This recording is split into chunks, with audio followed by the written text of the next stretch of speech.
Welcome to r/Topposts, where OP's husband almost kills their newborn baby.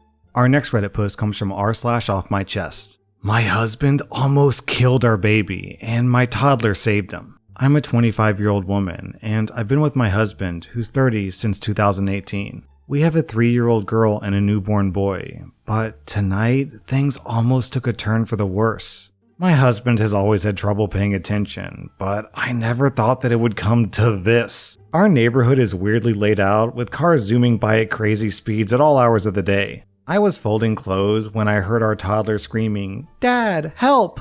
My daughter's tone made me drop everything and sprint outside. What I saw made my blood run cold. Our newborn in his stroller careening towards the busy street. I screamed and ran towards him, barely stopping the stroller in time. My baby girl's hands and knees were scratched up because she tripped trying to run after the stroller. I snatched up my baby, heart pounding, and scanned for my husband. He wasn't watching. He was chatting with the neighbors, completely oblivious. The anger I felt was unlike anything I've ever experienced. I stormed up to him, shouting in disbelief. He looked shocked at first, then realized what almost happened. The apologies and tears came pouring out, but it was too late. I couldn't wrap my head around how he could be so careless, so blind to our toddler's screams and the stroller rolling away. I packed up the kids and left, staying with my parents. My parents are on my side, but my husband keeps texting, begging forgiveness, calling it an honest mistake. But I can't shake the terror of almost losing my baby because he couldn't focus for a single second. My baby girl got hurt in the process because he couldn't pay attention. I almost lost my son because he couldn't pay attention. I can't stop crying. I feel so guilty.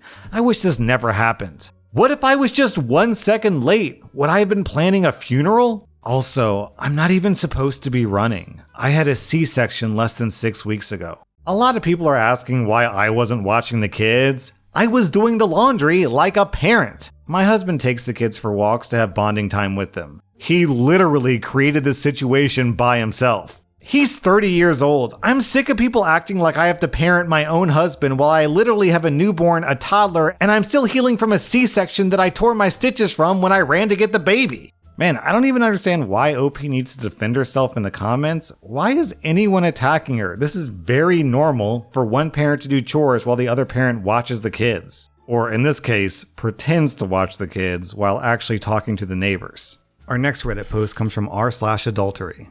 A 5-year affair ended, and I'm dealing with the crash.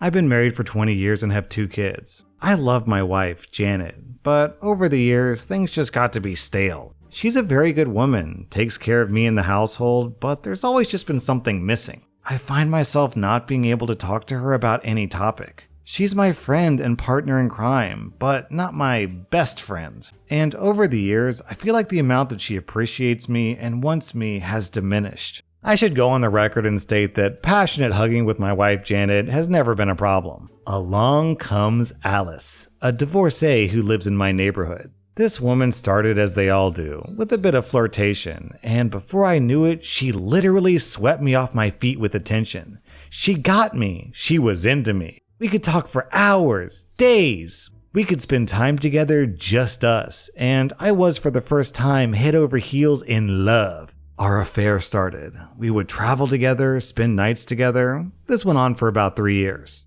On year 3, she started wanting more. She was getting sick of being the affair partner and started fighting with me about it. Meanwhile, in my own marriage, things were getting even more stale because of my obvious disconnect. It got to the point where I actually considered leaving my family for Alice. Over the next year, I was torn hard between Alice and my family, and a war was breaking out inside of me. I was living in a constant state of torture and anxiety. Alice started becoming more and more frustrated, and she started becoming mean towards me at times. She would hold our own relationship hostage, and she would flip back and forth between, "I love you," and "You're a horrible human, don't ever talk to me again." Then, "I want to be with you forever," or things like, "You're a pathetic loser." Up and down. At this point, my mindset got worse. She told me that she was only mean to me because I was keeping her as the affair partner, and if I didn't do that, she wouldn't be like that. I started to believe it.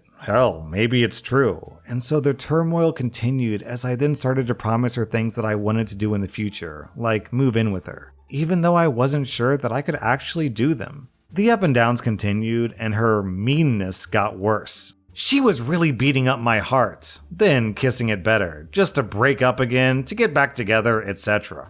Worse and worse. Halfway through year 4, Alice snaps and tells my wife about the whole thing. As you can imagine, both worlds exploded. My instincts kicked in, and I thought, anyone who deliberately goes after my family for their own gain can go, and I decided to try to save my marriage. I told Alice, do not contact me again.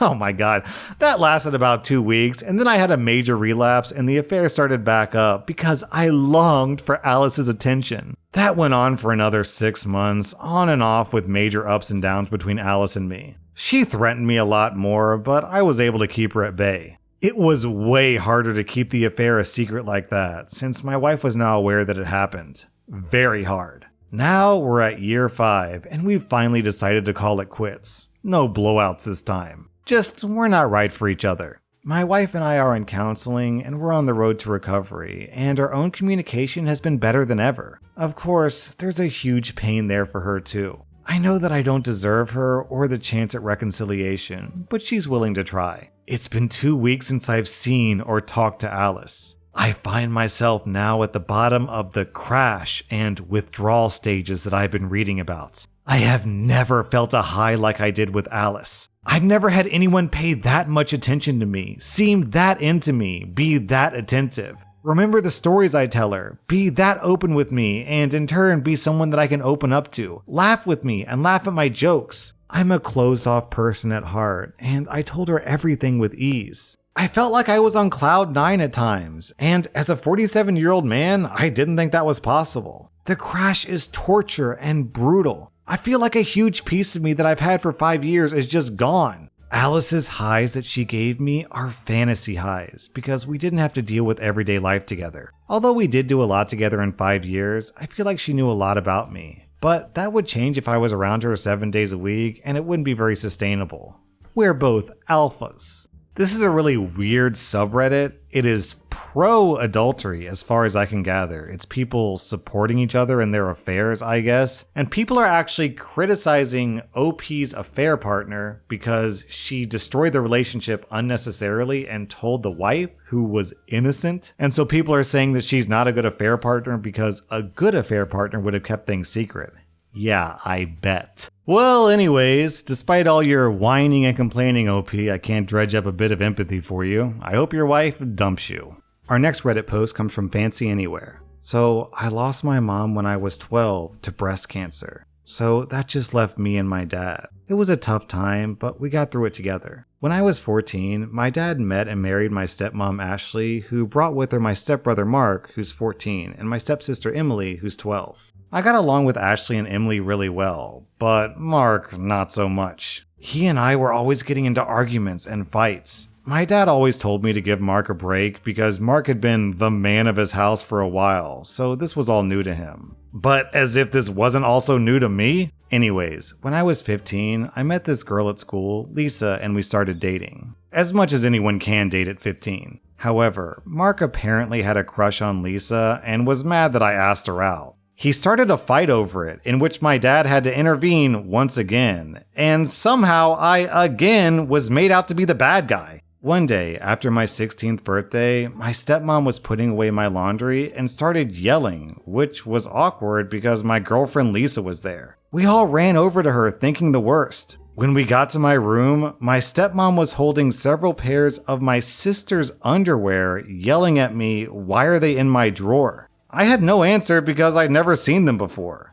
Of course, no one believed me. It didn't matter how much protesting I did. Then Mark piped up, saying that he always caught me staring at his sister, which he thought was creepy, and he caught me once saying I wish I could marry her. Obviously, he was lying, but that was all it took. Lisa slapped me and called me a pervert and told me we were done and walked out. My dad grabbed me by the arm and threw me out of the house. yelling at me that he wasn't going to put his daughter at risk from some pervert. By the way, that was not the word that he called me, but you get it. I banged on the door to be let in, crying and telling them that it was all lies told by Mark. My dad apparently had enough. He opened the door, shoved me to the ground, and told me to get lost. I told him I had nowhere to go, and he said that wasn't his problem, then closed the door. I found myself on the streets with nothing to my name, no place to go. I tried calling my dad's parents, but he had already called them and told them that they won't help a pervert. My mom's parents passed away before I was born.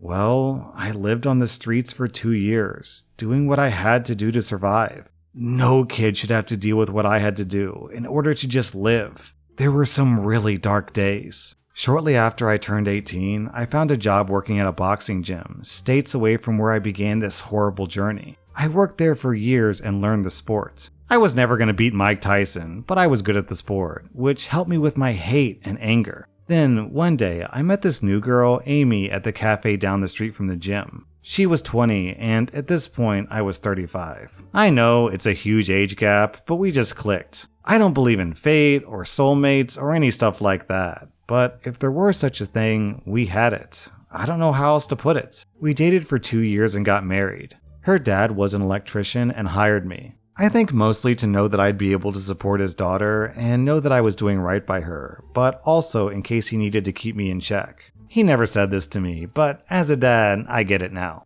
Well, it's now 15 years later, and we're still together with 4 beautiful daughters. I just got my master's license as an electrician, thanks to my wife pushing me to get my GED. She's been my rock, my cheerleader, my overall support through all of this. I can't tell her enough how much she changed my life and how much I love her. Anyways, this last weekend, I received an email from my stepsister.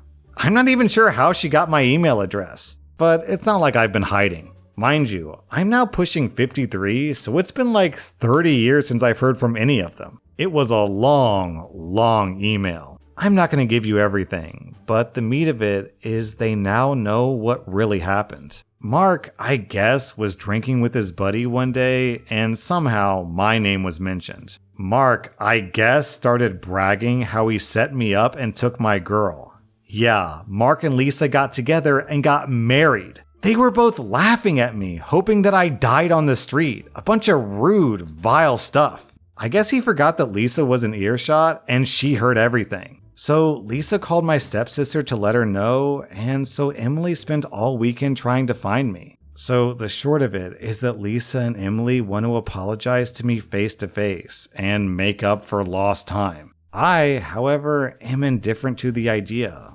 Like, I have no ill feelings towards her. She obviously was young and had no real say in the matter. But with lots and lots of therapy, I learned to let go of that hate and anger, and to let go of them as well. And, well, with all the love that I receive from my wife, kids, and in-laws, that's all I really need. I'm thinking about just deleting the email and moving on like nothing happened. My wife thinks that I should at least respond back, even if to say something snarky like, "Thanks for finally believing me, only took 30 years. Did I mention that my wife has a mean streak to her? Lol, she's awesome." I guess I'm not really asking for advice, I just wanted to share my story. There's a boxing quote that I have up in my house that reminds me of this. To see a man beaten, not by a better man, but by himself, is a tragedy. Yeah, I think you're on the right track, OP.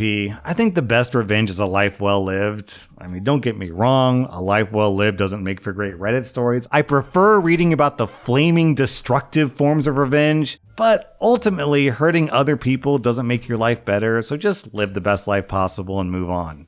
That was r/Topposts from Reddit, and if you like this content, check out my podcast where I publish the exact same episodes. Also, hit that subscribe button because I put out new Reddit videos every single day.